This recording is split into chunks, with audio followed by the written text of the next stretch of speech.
There is skepticism in India after Prime Minister Narendra Modi promised to become carbon neutral by 2070. India is the last of the world's major polluters to announce a net zero target, but it will take longer than most, coming 2 decades after the United States and at least 10 years later than China. Mr. Modi says India will increase its 2030 target for alternate energy, mostly solar.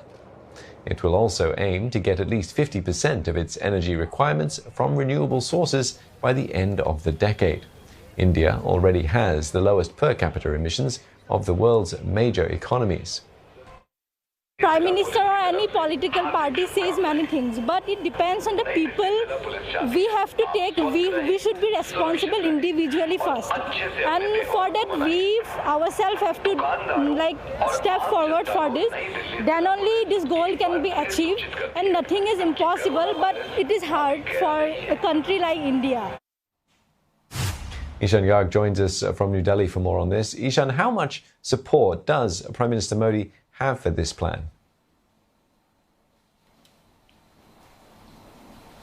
Well, he's been garnering considerable support from both sides of the aisle. His supporters obviously supporting him in announcing India's net carbon zero targets by 2070. But we've also seen considerable support pouring in from the opposition parties as well. Now, of course, they are saying that it was actually them, India's main opposition party, the Congress, that set India on this path under its previous leadership some 15 years ago. But overall, there seems to be consensus that Mr. Modi's announcement of cutting India's emissions drastically in the next 4 to 5 decades is being seen as a welcome move. Environmentalists as well are saying that this is definitely not what they were expecting. They would have pushed for more. They would have pushed for at least net zero carbon in the next 3 decades, but it's still considerable because this way India can actually focus on development as well as cutting carbon emissions. They're also saying that India is one of the countries that is said to be hit the worst by global rising temperatures. So this is certainly in that sense a welcome move as well.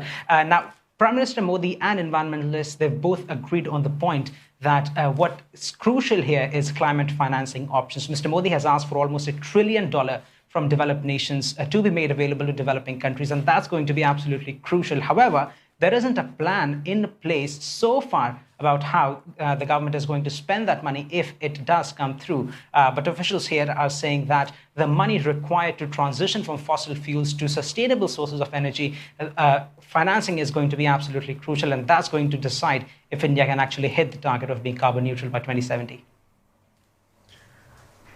And how are things progressing then on the ground? Is India on track to meet the target pledged by Mr. Modi?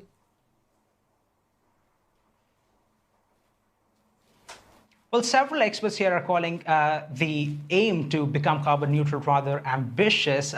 It's not because it's an ambitious target objectively, but because of India's progress in the past few years.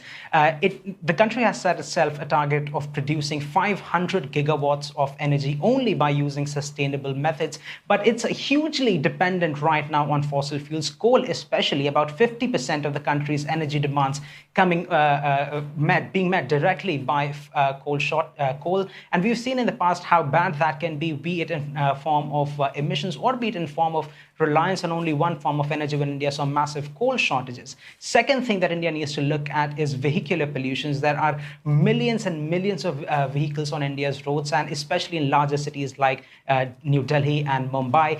They contribute about billions of tons of CO2 every single year. Now, the government wants to have electric vehicles. At least 14% of all the fleet of vehicles in the country should be electric, according to the government, in the next 5 years. But experts say that India is going to miss that target as well. So what's going to be really important is, first of all, India's shift from fossil fuels to renewable sources. And for that, the government will have to make alternative sources of fuel cheaper for people in India because it is a very price-sensitive market.